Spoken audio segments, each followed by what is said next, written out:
All right, folks, welcome back to the Property Couch podcast. And Ben, what is it?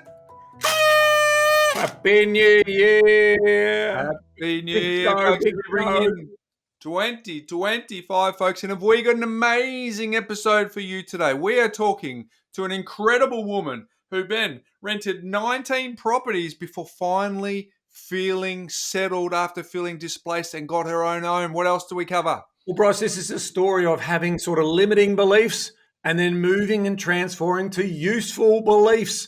And there's a transformation story in here for everyone to take advantage of. This transformation story is incredible, folks. Let's rip into the new year and let's rip into the show.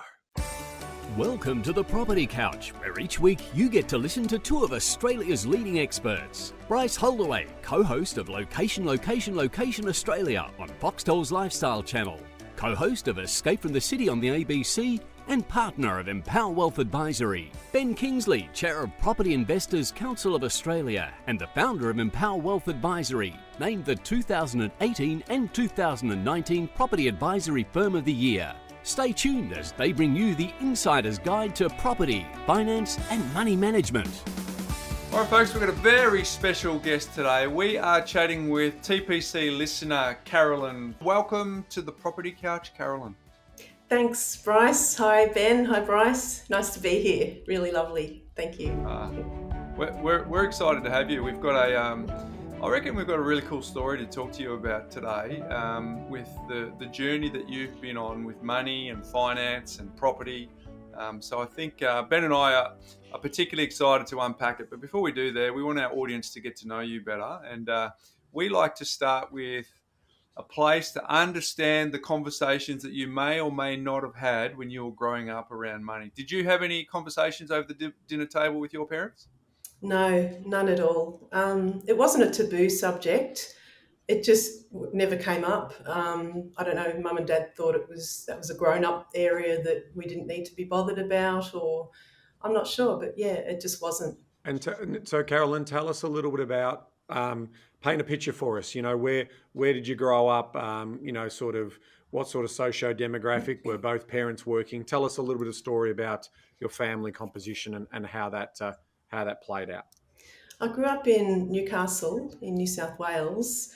Got two older brothers, and both my parents worked as long as I can remember. Mum loved working. She worked full time. She went back to work full time when I started school, and I'm the youngest. So she loved it before she got married, and she just wanted to go back. So she then worked for another 20 odd years, 25 years. Dad, and that's in administration. So she worked at a few different places. She started her early career as a teenager at the water board in Newcastle, which she absolutely loved. She said it was a real social place. A lot of marriages came out of it. Apparently it was quite popular. Not hers, but yeah, a lot of people got married who met there. And she absolutely loved it. So then she went back to work when I started school. Dad's an engineer, fitter and turner by trade. Worked at the state dockyard as an apprentice. His father had done the same thing. Pop used to work at Comsteel as a manager, and Dad worked at the state dockyard and various other quite well paid trade type work in that field, sort of mechanical engineering skills. And then he applied to work in Tom Price in Western Australia for what was then known as Hammersley Iron, which is now known as Rio Tinto, or Rio Tinto bought it out. But in 1972 it was Hammersley Iron. And he applied and he got a role in doing engineering. And he was really lucky. There were two options. You could either be sent to the mine or the power station, and he lucked out and got the power station. So he worked as like a clean above ground, So he worked as an engineer, keeping the the coolants going for the town. The whole town was run by Hammersley Iron. All the houses were owned by Hammersley Iron. They were all young families, just like mine, living there. It was quite a community, and a lot of workers, a lot of blokes. And Sorry. So how does that? So you sort of would class that as a middle class upbringing. Like, did you want for anything? Were there family holidays? Did you get the bikes and all of the toys that most other kids got, or how did that sort of play out in terms of the decisions the household was making around managing to pay off their mortgage and ultimately looking after you three kids? Yeah, we didn't want for anything, absolutely nothing. There was no sense of scarcity or lack. The reason Dad went Yeah. and worked in Western Australia was for 2 years he worked overtime as an engineer and saved up enough money to come back and pay the house off. So I grew up we didn't have a mortgage at all. Um, Wow. yeah, Yep. so he said he went into the bank to pay it off, and the bank manager said, "This is highly irregular." But he went, "No, I'm paying it off." So yeah, we I didn't want. want Yeah, my title. yeah, Yeah. yeah. He's yeah.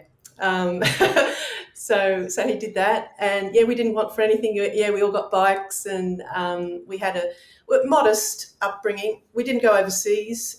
We had family holidays, camping, usually in the car in the Kingswood, and probably like lots of other families around that time. Drove to Victoria, South Australia, yeah, Queensland, northern New South Wales. Yeah, we just didn't want for anything. There was a Beautiful. sense of peace and abundance, I guess.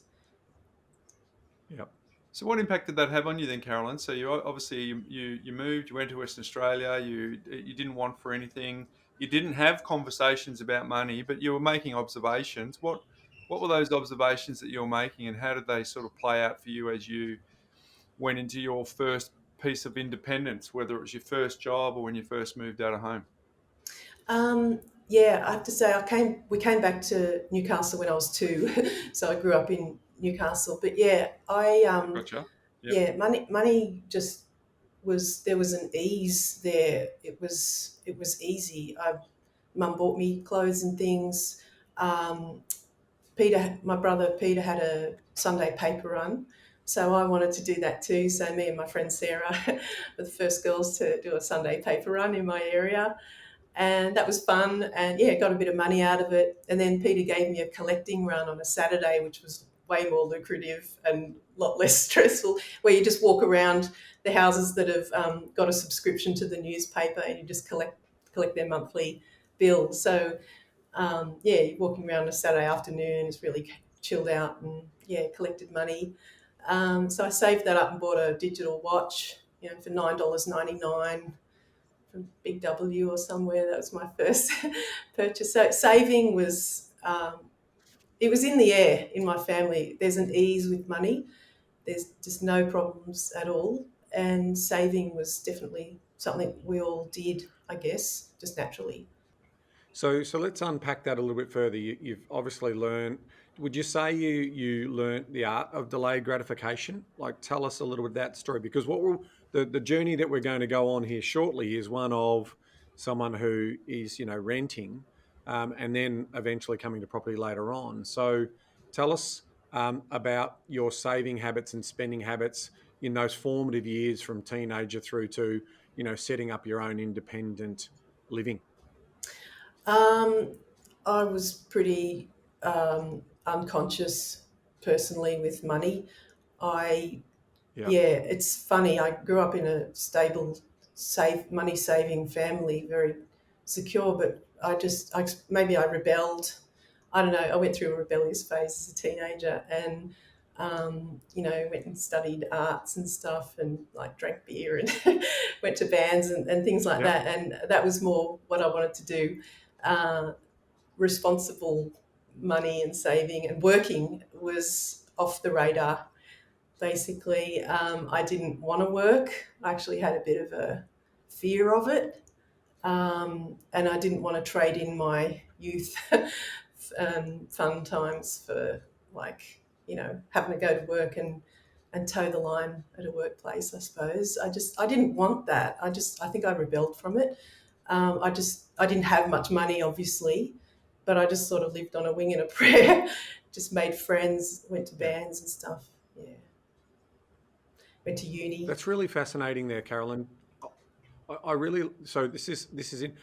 Do you feel like because there was no fear around money in the original household, and as you said, you didn't want for it, you lived in abundance, your mum was there to support you, did that did that carry through into your university years as well? Like, were you getting financially supported as part of that story, and that's why you probably didn't have a sense of not, did the stress levels rise for you when you didn't have money? Because I can tell you my story.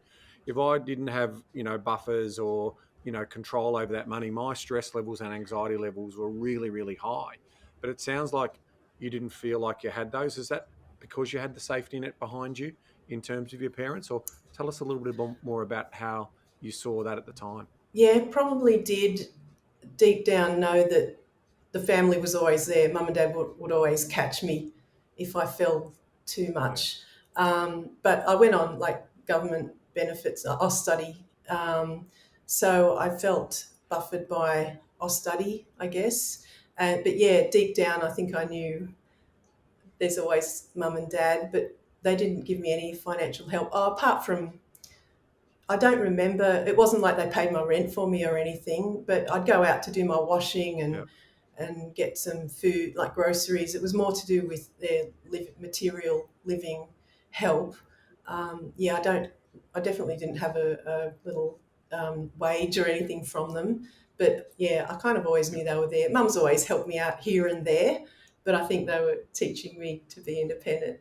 And the anxiety thing, I think I just lived with it, not realizing it was because I didn't have much money. I think I did have Yeah. a Okay. level of anxiety that was there because of it. Because when money came into my life later on, the anxiety just dropped. So I thought it was a given, but it wasn't. It's probably just because I didn't have much money.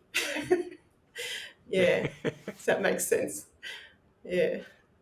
It does. Yeah, it totally does. So tell us about the first time you became independent and how saving is in the air, is what you just said, in your family. So what did that first foray into independence look like? Was there ambition to buy a house, or were you happy to be renting at the time?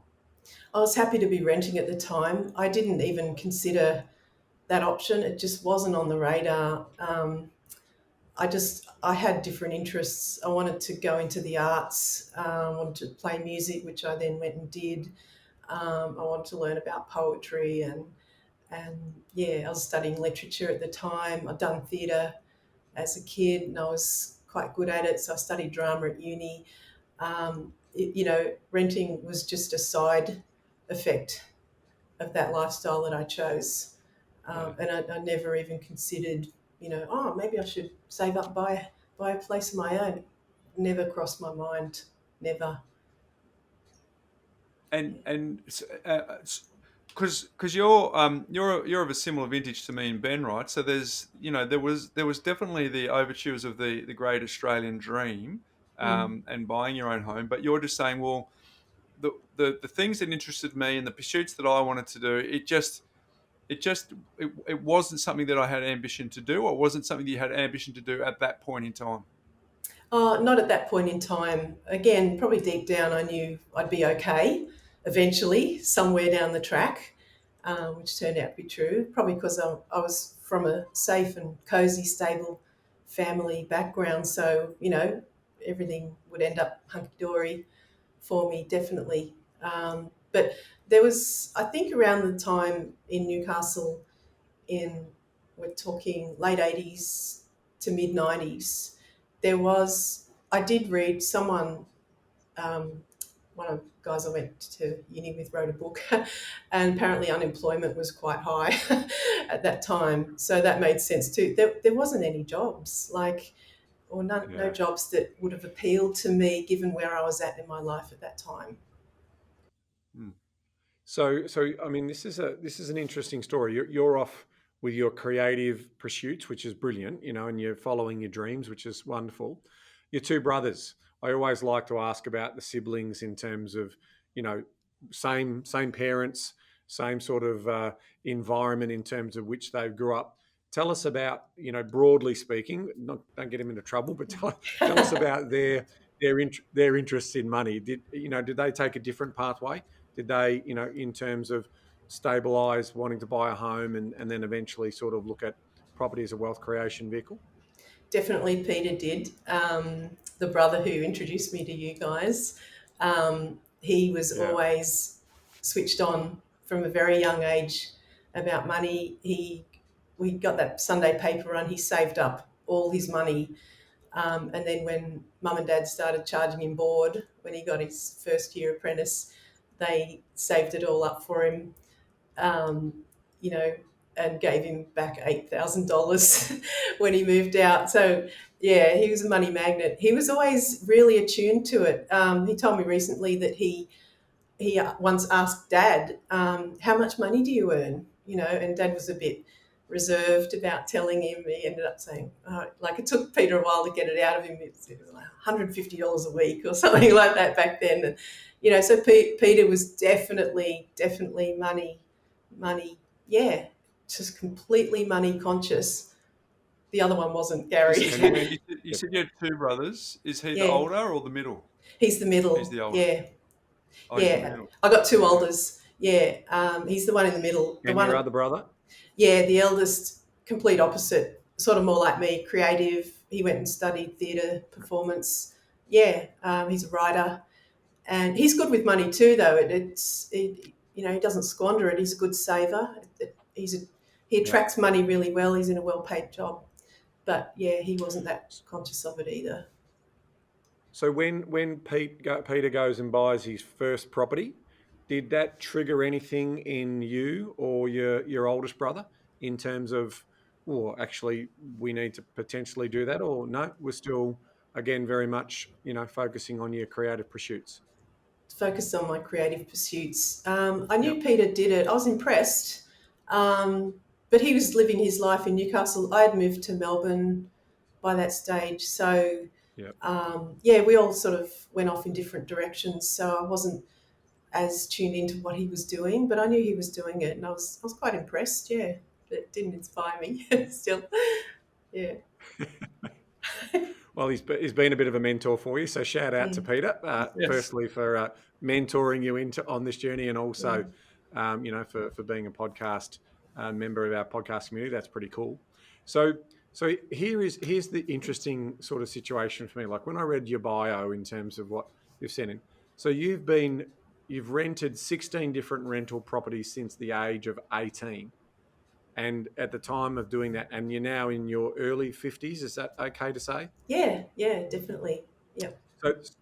So this is an enormous journey that you have gone on in terms of long-term rental. So I would love it if it's okay with you to just talk a little bit about that tenancy journey. Like we, there's a lot of obviously animosity in the marketplace at the moment around people, haves and have-nots, and those who are struggling. And certainly there is a housing and rental crisis going on in this country. And so, that's putting pressure on higher rents and all of the other things that go with that. So I'm really interested in sort of getting a sense of the journey that you've been on. I'm assuming you've had some really long-term rental stays and then some obviously potentially shorter ones. What are some of the more, we talk about the good and the bad. What have been some of the good experiences you've had as a tenant in renting property? And then what are ultimately the big bad ones or the frustrating ones about that journey? Good ones was probably the most recent tenancy I had. It was a beautiful 2-bedroom flat, had soft carpet, lovely, like dimmer switches and nice round lamp, like light fittings and things. It was a very comfortable place. It felt like a really cozy cave. Lovely renovated bathroom and kitchen. Like I love those pantry food storage cupboards, that go all the way up. I just love those. You feel abundant with food. Open it up and there's all this food there. And the owner lived around the corner. They were locals as well, so they felt like they were my neighbours. I never met them, but it was just nice. When I rented it, the guy told me, the owners just are not interested in selling it. They want this as a long-term rental and they never raise the rent. So I felt really safe. I felt like as safe as you could be in a rental. So that was great. How long was that period? Sorry, Carolyn, that was only, how long was that period? That was only 2 years, unfortunately. I could have stayed longer, but I bought this place from that, off the back of that one. Yeah, well, we'll get to that fun part of the story. Because it Okay, seems so like that it seems like it's you an go. average of every 2 years that you had to move. Because if you've done 16 rentals by the time you're 18, that's an average of moving every 2 years, right? Yeah, I actually wrote them all out, and it's actually 19 rentals. Nineteen different Yeah, rentals. Wow. I wrote all the addresses out. Yes, that's average is 2 years. One of them I was in one for 8 years. The shortest was like 6 or 9 months. Just depends on, yeah, a lot of factors. Um, Yeah, yeah. I'm keen to understanding some of those factors. Like, obviously, did you have any difficult landlords which were just unreasonable and wouldn't do anything for you, and so that triggered you to leave, or was it more that they were selling it for whatever reason, or you know, ultimately you found a better opportunity to move elsewhere? Tell us about sort of some of those experiences. Always the selling of the places with the most negative experience, because Yeah, as a tenant, it's your you go in believing it's your home. You don't even think about the landlord. You're really not thinking about that. It's like I've got to find somewhere. Oh, this place is available. I'll sign the lease. Yay, I'm in. Here are all my things. I feel at home. You know, 2 years down the track, you get a phone call or a letter saying the owner's going to sell it, and it really shakes the tree for you. I Mm, felt yeah, very like I'm quite a cozy homebody person, and so when that happened to me, it was really awful. I feel for everyone on their housing journeys as well, everyone listening. yeah, But the worst part about it is it's not just like we're selling it and you're going to move, but we're going to have open for inspections every Saturday. I'll give you a timetable of what date, what hour they're going to be open. So, you kind of have to bugger off pretty much if you want. Like, you don't yeah. sort You of have got to, but strangers walking through the property. Yep. yeah, that felt, that didn't feel very nice. Um, I never got used to that. That happened to me twice, and that was what triggered me to go renting's. yeah. This renting isn't working for me Uh, anymore. So that close out that loop on that last property that you're in. They said that they never wanted to sell it. And you really liked it, but was that the case for them that they did ultimately decide that they did sell, and then that's what triggered you to decide to see if you could actually buy a property? No, it wasn't that they decided to sell. It was more that I had been triggered by that first sale of my rental 2 rentals back. And so I started my inner journey and my research journey in the next 2 rentals. You know what I mean? So I felt safe and secure Yeah, in the last one, but by then it was too late because I'd already changed from a rental mindset to, you know what, I need a home to call my own, and that's what I want. mm. Yeah. You just hinted at the inner journey then, as well as the research journey. What was that inner journey like for you? At the start, it was really confronting. Like I said, I'm quite a cozy, home based person, and I felt very jolted. It was very, very jarring to all of a sudden have to think, oh, I'm in a market, I'm living in a market, and it's not cozy. I just want to do my sewing and cooking and stuff. But housing, home to me means home and snuggling up in bed and stuff. And the thought that I was in a market was very jarring. But I just had to like be a grown up and go, okay, well, this is life. This is the big bad world, and I just have to get on with it, even though inwardly I was crying inside. But Yeah. kind of, yeah, I got over that. It's helped me get stronger. Now I forgot your question. Well, what was the inner journey like? Well, Yes, because you've yeah.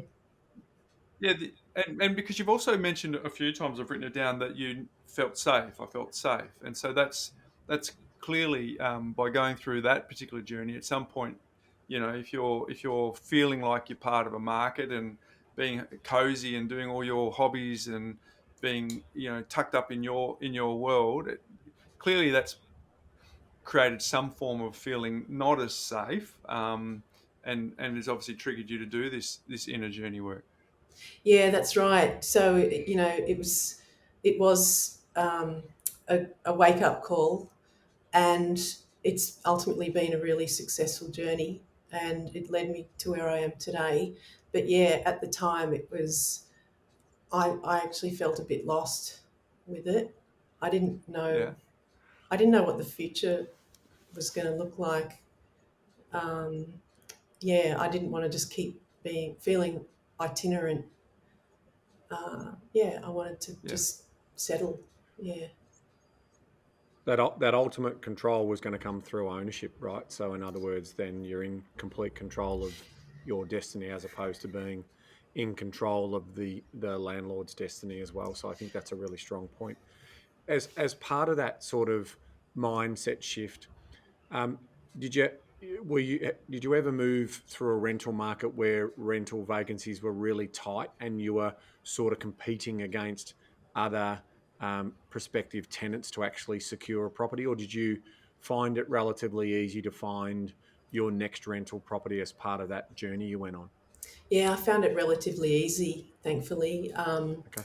The one that I got evicted from in Barnett Street, there was about 20 people looking for it. But it is an inner journey as much as anything. I just felt at peace. I thought, oh, just shut it out. Don't worry. If it's my place, it'll be my place. That kind of thing. So I sort of had to shut out the what it looked like, and just trust. mm. Yeah.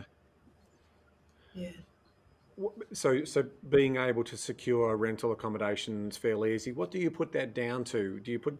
I mean, how would you describe yourself as a tenant? Were you a good payer? Did you sort of look after the property? What were some of the things that made your tenancy CV look so good that when you applied for a property you got it? Like, did you get knocked back on any properties at all? Um, I don't think not for rentals. No. I've Yeah. I've always paid my rent on time. I don't think I've missed one rental payment ever in my whole life. I just always prioritize it as like so essential. It's like rent comes first. Yeah. And I had a permanent, ongoing, full time job by then. This is only by the last few places. So I looked good on Yeah. paper. They tell you they ask what your annual salary is, and the amount appealed to them, obviously. So yeah, doors opened. And the Mm. the feedback from the how usually there's a 6-month inspection on the property and so forth. What was the sort of feedback you were getting from the property managers coming through? I mean, it sounds like you're creating this beautiful homely environment, so most of that would be quite positive. You'd run a clean and tidy house and be house proud by the sounds of things. So is that the sort of feedback you got? Yeah, one agent walked in once and just went, "Oh, this is spotless," So yeah, I'm not a slob. I like being tidy and Yeah. a little bit stylish as well. So yeah, yeah, So hence the dream tenant, and ultimately you were, yeah, you look great on paper because you were such, and so any application you put up against other competition, your CV went to the top, and it sounds like with the reference checks and so forth, that went really smoothly for you because you're the ideal type of client that a landlord would love. yeah, that's right. I know the value of getting an application in straight away. Like with the Barnett Street place, I asked him at the open for inspection to rent it. I said, "What times is your office closed today?" I knew I was going to go for it. I just knew it's like Being proactive. Yeah, yeah, I'm straight putting away, this good. form in now. Yeah, and I work in Yeah. administration, so I'm not daunted or put off by forms or just all that stuff. I'm good at it. So It's just a yeah, process. Yeah. yeah, that's right. Yeah. Carolyn, you just mentioned before you had this feeling of feeling lost. So can we sort of start there, and then you've transitioned into the property space, which was an interesting journey for you. So how did you get from the feeling of feeling lost to explain to our community where you went from there?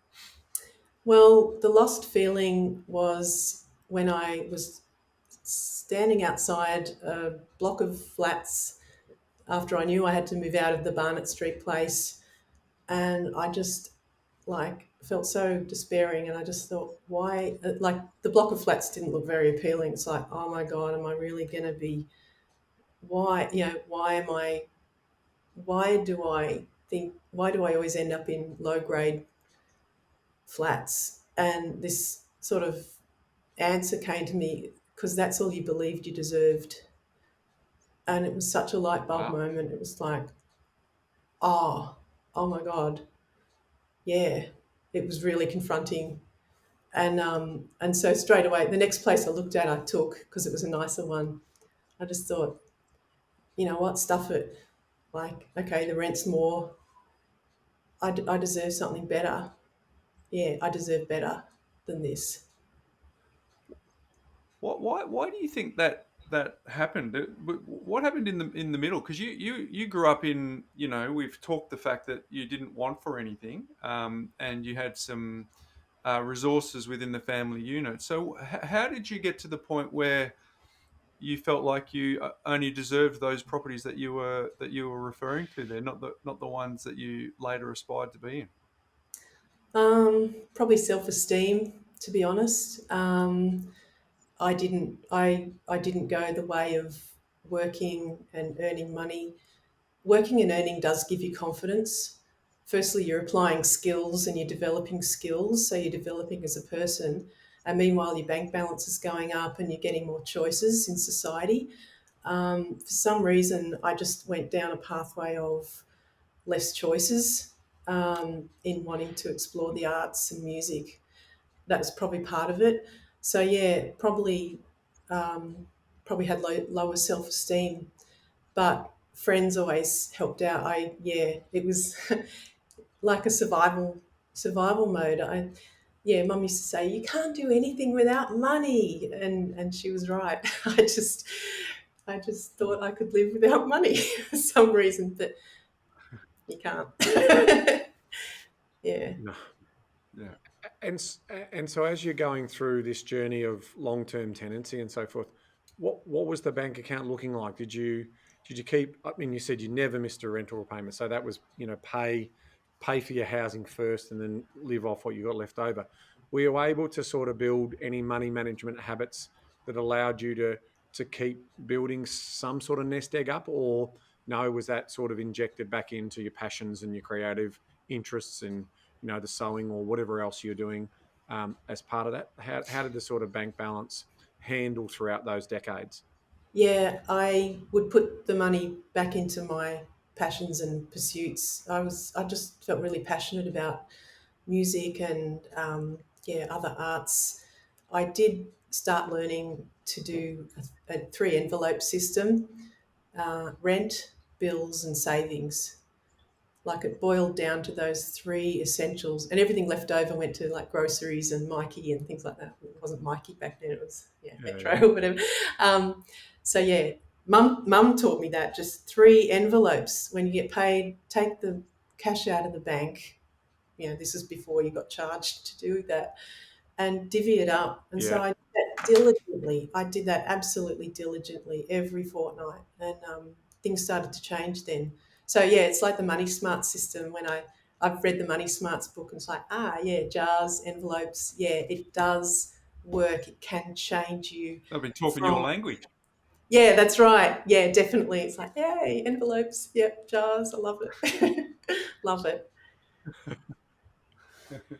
Okay, so the big pivot comes, and we're now in a situation where actually this is going to keep happening to me. There's always a risk potentially of basically being removed from a property, and I can't control that unless I take responsibility of trying to take ownership of a property. So you reach out to your brother, Peter, or no, did you reach out to your brother? Like, how did that? What was the first thing you did? What was the first habit? In terms of the useful action that you took, what was that very first thing you thought, I got to change this? Yeah, you're right, Ben. I felt like the confronting realization was if I don't look after myself, no one will. And that was It used to horrible be, it seems to because me. yeah, that's right. Because I think somewhere in the back of my heart or mind was like, oh, I'll be fine. Someone will buy me a place, or yeah. I don't know. I just assumed that someone else would do it for me, but when I realised, no, it's got to be me. Um, so after the fear dissipated a bit, I felt a bit inspired, and I applied my creative, energies into like, hey, this is going to be really good one day. I don't know how, or where, or when. So I borrowed books from the library on just whatever, like caring for old houses and how to do paint your own tiles in the bathroom, and the girls' DIY guide to having a house. Yeah, that's what I did. I borrowed some books from the library on what you would, what you would do if you were a home loan. I thought, okay, let's imagine I own it. Like, those locks would be under my responsibility, or, like started thinking in that way. Yeah, this is Wow. mine. I've got to look after it, sort of thing. And I started So, the internet. Yeah. So so in a way, you're creating this little bit of alter ego. You're role playing the future self that you want to bring yourself into, which is a brilliantly powerful, useful belief. Like it's incredible that's that transition that you are going on. So you're moving from effectively, unuseful beliefs or negative beliefs, old belief systems, and you're rebuilding that belief system by the actions that you're taking. Okay, this is what it would look like. This is the stuff that I need to understand. This is the responsibility I need to take. But you're building that sort of image of what that looks like, and that's incredibly powerful role playing to be able to transition that story into the story the results that you've been able to achieve off the back of that. So when then did you sort of get the courage to bring someone into that conversation with you? Because that's the next step in the dance. It's like, okay, I'm going to have this internal belief system rebuild, but when am I going to actually make that publicly known? And by publicly known, I mean you're not going to go and put it out on social media, but when am I going to talk to someone about that I'm actually going to be serious about buying my own home? When was it, and who was it that you first spoke to? it was my colleague Diane at work. I quietly said to her, she was sitting next to me, we were working on a task together, Yeah. and I quietly, she mentioned, I don't know how it came up, she owned a few properties, and she was really positive and happy, and I quietly said to her, I'd like to own my own place.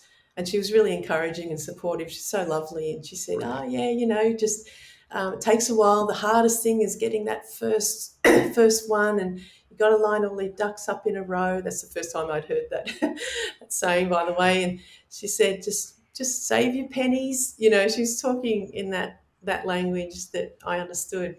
And it felt at a local level, it felt here and now. So, yeah, it was Diane. Thanks, Diane. Wow, Yeah. Diane, Shout out to Diane. what an angel she is. So, I mean, what you've done is really playing to your strengths and your creative side too, Carolyn, because you've just done classic manifesting what you want and kind of visualizing it as if it's happening. Because then what happens is your body then, like a Raz, when you're buying a white Toyota and you see white Toyotas everywhere, if you actually start to, your mind doesn't know the difference between you thinking about it and you experiencing it. So you've obviously put a very clear vision on what you wanted, and then everything starts conspiring to work towards you. So how did you towards you actually achieving that? So there is an interesting part about what you actually did, also as part of that role playing when you went and had a look at these open for inspections. What did you do? Yeah, I played the role.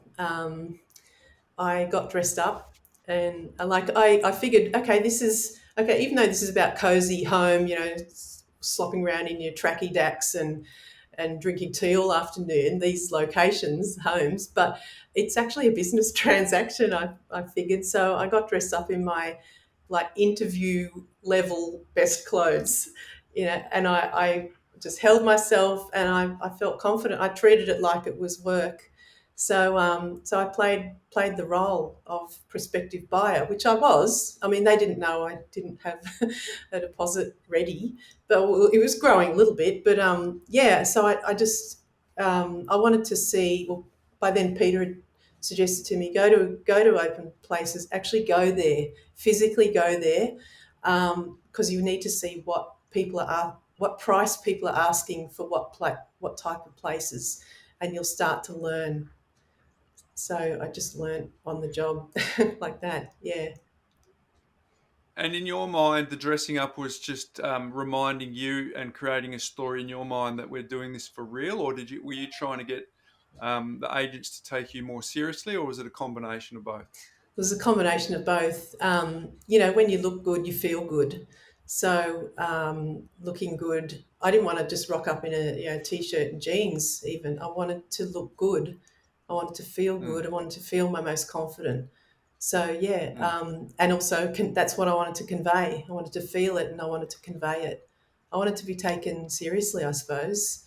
And there was one, like, it was just me and the agent looking around. Like, he turned up in a really expensive car. I was waiting out the front, and he rocked up and unlocked it, and I was looking around. My phone rang, and so I looked like a business person on the go kind of thing. Yeah, I know. It's like, can I call you back? It was really good.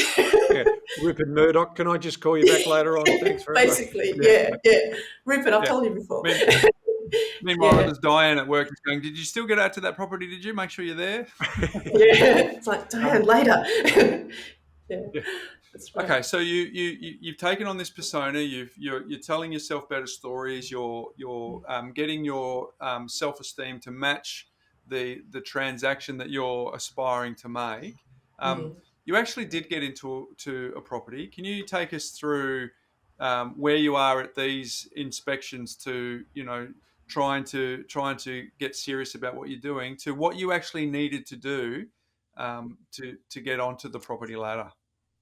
All roads led to, you got to have a deposit. You got to have a big enough deposit. That was the step that I could see. Wasn't too big a mountain, but it was still a mountain to climb. I did some savings calculations. Some bank websites have how much would you have after this amount of time, and so I worked out, well, how much can I put away of my salary. It came out to like I'll end up with $9,000 after 3 years. It's like, well, that doesn't sound like that much. And I had to work out, well, there's got to be, like, mum and dad will help out a little bit, but not too much. So I worked out how much I needed for the type of property I wanted to buy. I knew I wanted to buy something good that I'd be happy in. So it was going to be at least $500,000. I knew that was my price point. And so, 10% of, like, what are the rules around deposits? How much? 10%. I need $50,000. Do you want me to keep going as to how I? Yeah. Well, so how did you? Well, I was going to say, you've either gone to a broker or a banker to also get an idea of what the banks will lend you. How did that process work? Yeah, that's right. After I spoke to Diane, I think the next day I thought, right, I'm going to the bank just down the road, just during work hours. And I deposited all my silver from my jar in there. And I also made an appointment to speak to the bank lending manager, which I did a few days later. And I think she gave me a figure, we'll lend you enough for this much amount of property. I can't remember how, it wasn't enough. It was like $460,000 property.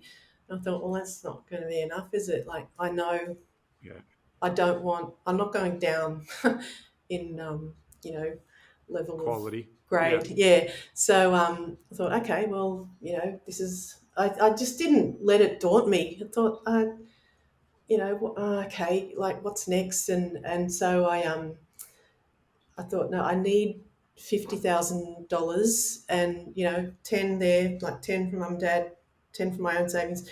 And then I heard about the First Home Super Saver scheme. I thought, if super's involved, then I think that might be good. It's clearly an incentive from the government to help people get deposits together. So I thought, well, that's totally me. So I looked into it, made an appointment with my super advisor, and he explained it to me. So I just started pumping money into my super. It just like pulled out all stops and just chuck it all in. It started at $50 a fortnight from my pay. And I thought, yeah, this is working all right. Made it $100 a fortnight, $250 a fortnight. By the end, I was putting in $500 a fortnight into my super because I knew it would be released for me for a deposit. Yeah, that was really cool.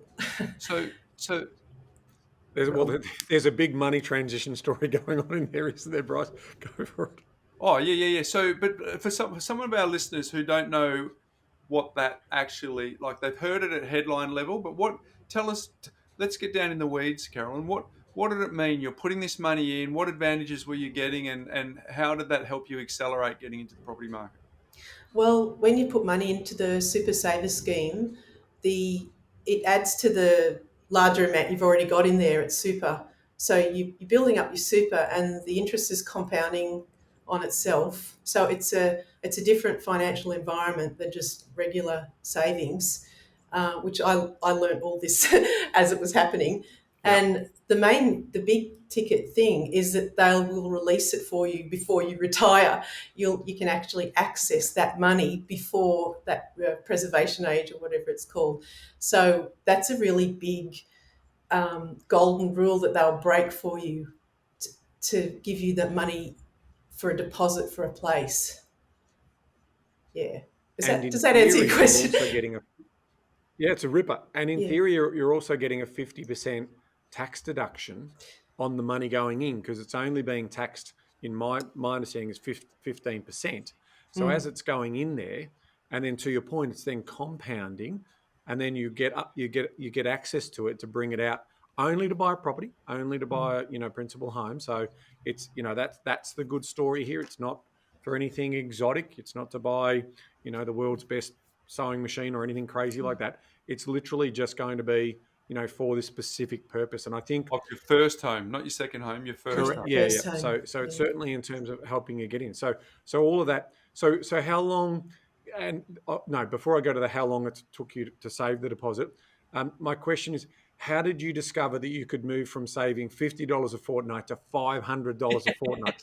Like, what did you do in your budget? I mean, I can see here you're a user of more. You've discovered the Money Smart system, but what did you start sacrificing things, or you just didn't realize there was just that much money available to me if I did streamline my general expenses or my discretionary versus my non-discretionary expenditure? Yeah, I've definitely pulled back on expenditure. It was like, when you sort of life pushes you into a corner, you do what you need to do. So it's like, well, this is my chance. This is a chance. Might be the only chance. So yeah, I think my pay would go up every year a little bit. Rent was fairly low.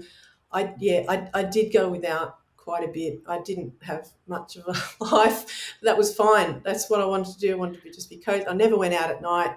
I just bought cups of tea. So none of the conference, the concerts, the shows, the musical events that you would have gone to traditionally. So Yeah, all of that. forget it. So you're now doing your hard. Yeah. So you're focusing Yeah. on doing this hard bit. And how long did that take before you then reached your target of deposit? Like from start to finish, was it 4 years, 5 years? How long? I think it was about 3. Because I Great. already had saving happening, and I don't quite know how it happened, but I was really not spending much money at all, and I was watching the savings balance grow, and that was quite entertaining, really. So it was all it was all a new world, and I was into it. I rode my bike around everywhere. I think I bought home brand tuna and. Yeah, but it was sort of fun to do that. It was time. It felt like the right time to do that. Yeah. Did you check out your wealth speed in more, and were you sort of watching that grow over time as well? I hadn't done more by that time. I've only been. That came later. Yeah, that came later.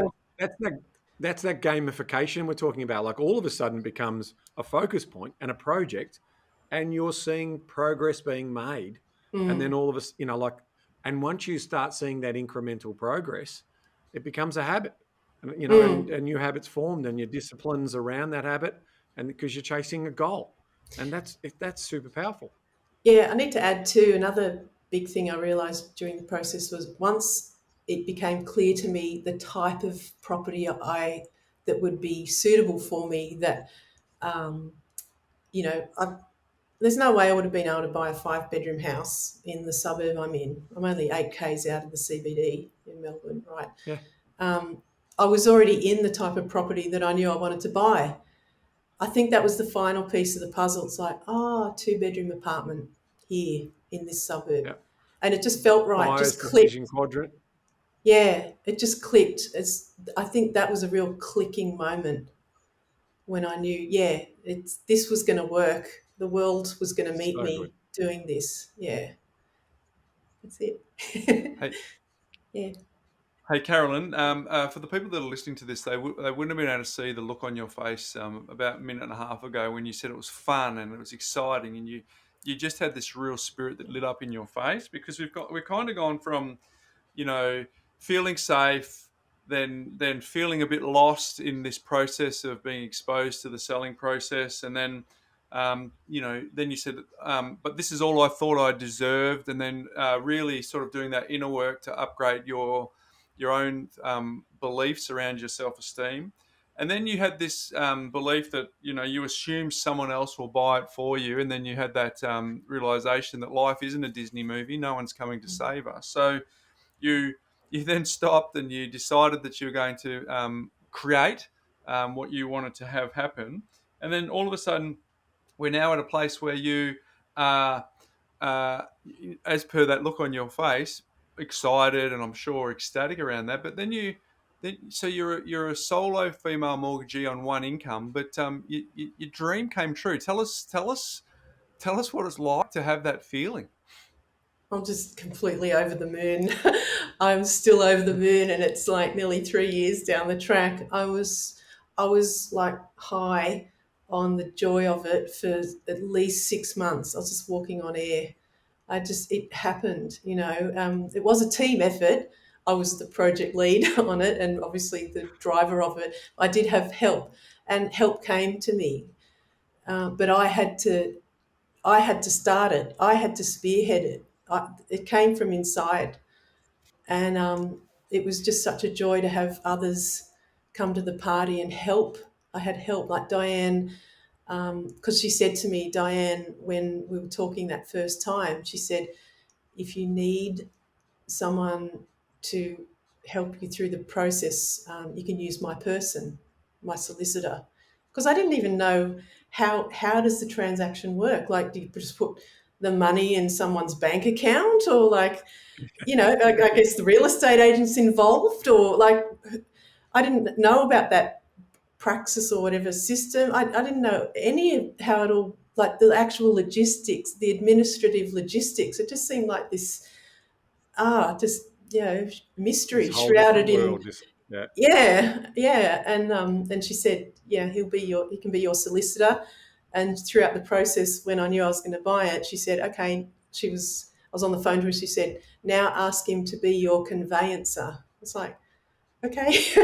I didn't know how it all worked. I just didn't know. So it's just like shrouded in mystery, that whole process, because you're not just buying fish and chips from the local No, fish and chip shop on a No. Friday night or something. This is big bickies, and biggest transaction of your life. yeah, This is yeah. land ownership. Yeah. This is Mm. amazing. So clearly, it's just a heartwarming story to hear what you have to share with us, Carolyn. So my final question is around this. For Ben and I, we bought our first properties, 2.5 decades ago, right? So we forgot that experience that you've just described. So it's been really nice to revisit what that feels like through your story. So first of all, thanks for sharing it. But why did you think it was important to come on here and share your story? What was it that you hoped that our audience would pick up from what you've gone through, that they could benefit from? Because it's pretty brave to come on here and share your story. What was that? Probably, like the song goes, from little things, big things grow. I think my story is living proof of that, because I literally started at point zero. So, and it can be small steps. Those little micro movements do count. If you don't know where to start, just take a little micro movement. Just cash in your silver in a jar, dedicate a bank account to something, like a deposit. Just start. It's okay to start small. Carolyn, it's you really have and will inspire more people like yourself who feel like that maybe property ownership isn't for them, and yet through the determination and the realization in your mind that you were put into a corner and basically have fought your way through to basically take that home ownership story on. So congratulations to you. It's an awesome story. I do want to finish off on a couple of little quick fire questions around the process. Did you stay with that bank, or did you find a lender who would allow you to borrow more? I didn't stay with that bank. I was given a bank because I got a Victorian Home Buyers Grant as well, and that's through one particular community bank. So I didn't really have a choice, but that's Fantastic. fine. But well, that's a little great reminder about people who are going through this process. You've heard through Carolyn in terms of you've got the first home buyer schemes now with got equity share schemes. You've got obviously the superannuation saver scheme. Now that not a lot of people took that saver scheme up, disappointingly, but there's you got first homeowners grants. You've got all these types of things that will assist you to get on the property ladder. So please make sure you take advantage of those. And if you're talking to professionals helping you, like most mortgage brokers should know about all of those particular schemes as well as all of the things you're entitled to. And in a lot of cases, they put all those applications together with you as well. So, there and potentially some lenders that, and Carolyn went directly to a lender who's been able to also provide that particular story. So there's help out there if you ask for it. And finally, my last question was just around the negotiation on the property. Did you find and negotiate, and did you miss out on any properties as part of that? Because I'm filling in that sort of buyer's decision quadrant, and in terms of that's my budget, this is my location, this is what I can afford in that location. So I'm sort of going through that journey. So did you miss out on any of those properties, or were you fortunate enough to get the first property that you looked at? It's the second property that I took seriously that I ended up with. The first Yeah. one, I did make an offer, but I don't know what happens. It just didn't go anywhere. Yeah. So this is the second property that I found. I made an offer. I did try and negotiate as per my advisors, but they came back Yeah. and said, no, the advertised price is what we'll sell it for. But I was happy with that price anyway. So yeah, I took it. Okay. Job done. Well, again, congratulations. It's an awesome you. story, and thank you so much for being vulnerable and putting your story out there for others to hear and be inspired by. So we really do appreciate you coming on. Yeah, here. Thanks. I back up what Ben says, but I guess you're going to get a question from your middle brother Peter, though, Carolyn. Now that you're on the property ladder, he's going to suggest that you think about investing in property next. Is that is that going to be a part of the future? Well, the concluding conversation I had with him after I bought this one was kind of what I concluded was I'm not sure if I'd get another mortgage on my own. So it might be with my current partner, we might get something, but it's not on the cards at the moment. I just want to pay off this one as quickly as I can, pay as much down as I can first before I start Good thinking on of you. that. Yeah, but it's on Well there played. somewhere. You've been smashing barriers all along, so watch this space. But to Ben's point, thank you for that vulnerability, and on behalf of everyone here on the Property Couch, Carolyn, thanks for coming and sharing your story. Thanks, Bryce and Ben. I really enjoyed it. Thanks for having me on here. Definitely. It's a pleasure. No, you're a superstar. Well done. All right, mate. Well, what an incredible woman. 19 properties. I love the bit where she said she felt displaced for years. And then when she went into these properties, she felt like she actually bought into it, that it was her home. And then just that feeling of, having to be moved on. And it was kind of the straw that broke the camel's back. And she decided, no more. I'm going to get on the ladder myself. And She thought it was her lot, but it wasn't, Ben. And it's a wonderful story of resilience and what people can do. That if you put your mind to it and what you focus on, it can become. Absolutely. I've got here notes around old beliefs being replaced by useful beliefs. So changing her positive mindset. And there's another little takeaway here that I've sort of put down. Help can come after you believe. Mm. So, we've got a story here of low self-esteem and that sort of fear as part of that sort of low self-esteem. And what she was able to do was just take steps to overcome each of those fears and then changed her mindset. And then when she did that, from little things, Bryce, big things have grown. Mm. So it's just a ripper story. It's a wonderful story, and also just a little insight into the actual mechanics of the first home super saver scheme, how that actually works. How do you use that Yeah. to your advantage? How do you actually go? Is that just a political concept that we hear around election time? No, this has grounded the plane on what that actually means in a meaningful way for Yeah. Carolyn in her story as well, and just a really cool story of she said saving was in the air in my family, but she's, that classic comment she said, that's all I believed I deserved. Well, no, Mm. it's actually not. You can actually have, through a mindset shift and utilizing strategies that are available and a few sacrifices along the way. She was able to get that deposit. She was able to buy, and you could just tell from the conversation. It's just made an enormous difference to her life. So, Ben, you and I are optimistic, eternally optimistic at this time of the year, each and every year. I just feel like that's a really nice story for us to really kick it off, to get people up and about for an incredible 2025. Yeah, I couldn't agree more, Bryce, in terms of if we are thinking about the things that we need to change and in wanting to take action, it all starts from within and that belief and that mindset shift. And then this is the time, people, to basically get into the More platform and put your financial information in there and align those to your personal and financial goals. So this is the time because it's really important that if you want to enact change, something's got to change as part of that process. So why not start with downloading the More app? It's free to use and start thinking about what your target spend is for the year, what your target savings and surplus you want to trap for the year is, because that will help you build those little bricks to start taking those steps forward in terms of what your situation is. So I couldn't start with a better one. If you don't believe, well, you've got to get started somewhere, and starting with just basically having a look at your financial situation with no judgment, just starting to take a look and start to think about what you want to achieve in those goals over the next 12 months. This is the place for you.